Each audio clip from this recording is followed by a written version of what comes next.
by doing experiments. I learned somehow in maybe more programmed ways. There are all kinds of things we happen to know. We learn them in many different ways. So I completely agree that we don't want now. Which of these pieces where we want where we want to make a call on that's the question I was wrestling with at the end. I think that's the most difficult question, which is, you think irrigation increases agricultural productivity. Does it increase agricultural productivity everywhere? Does it increase it? It clearly, some places it seems to salinate the land pretty quickly, other places it doesn't. So it may well be that once we unpack that question, we'll get, some of it we know will work, and others we actually need an experiment to answer. So I think you're totally right in saying that, of course, we don't want to experiment about every single question. We need to pick our questions. That's sort of what I was trying to say at the end, in a sense, is exactly that, which is, how do we pick our question? Where do we get that guidance? That's, I think, the most difficult problem in this general, very empiricist view of the world. Once we get there, we're a bit stuck, because there's no meta theory that's going to answer that question. We will never know why we believe that a red textbook is no different from a blue textbook. That's just a question. That's sort of, in a sense, a fundamental philosophical belief more than anything else. I don't think that it's true that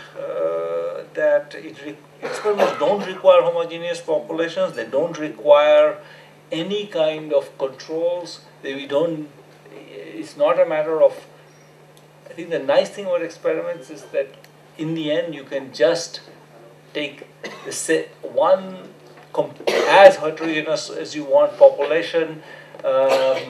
This could be villages, this could be cities, this could be we've used cities, we've used villages, we have used people, and they could be as heterogeneous as you want.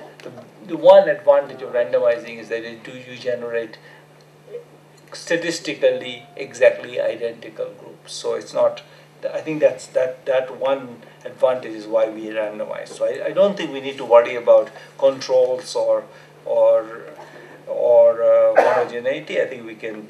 The question of so I completely agree with the fact that I have said nothing that will allow has transformational potential. That's the question of small and large, and my sense is that that's in the eye of the beholder. To me, I think huge amount of damage has been done to it because we have presumed that there is some one lever, when we press it, magic will happen, and those levers are often.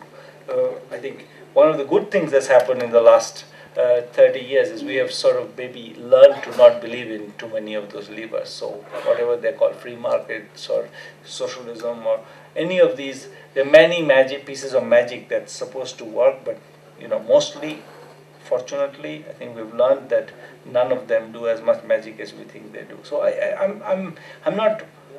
I think that the question of whether, for example, does microcredit lead to people becoming rich, or they just lead to people staying where they are, to me that's a big question, not a small one. Because in principle, if they really meant that everybody could get rich, then we could actually make them all rich. It would be pretty easy. So I don't think those are small questions. I think often I think they're as big questions as we can answer. They're bigger questions, no doubt, but they're bigger questions about cosmology and about the existence of God that we can't answer. And it's that's just how it is. It's we have some faith is somewhere drives us to many of these answers. So I'm not embarrassed about the fact that you can't solve all the problems. That's how it is. I think. I mean, we can. I think that it's one I think general issue that I think where you raised about the IG police raised about, I think is an important one, which is that we can miss the obvious. So there are many things that I think goes back to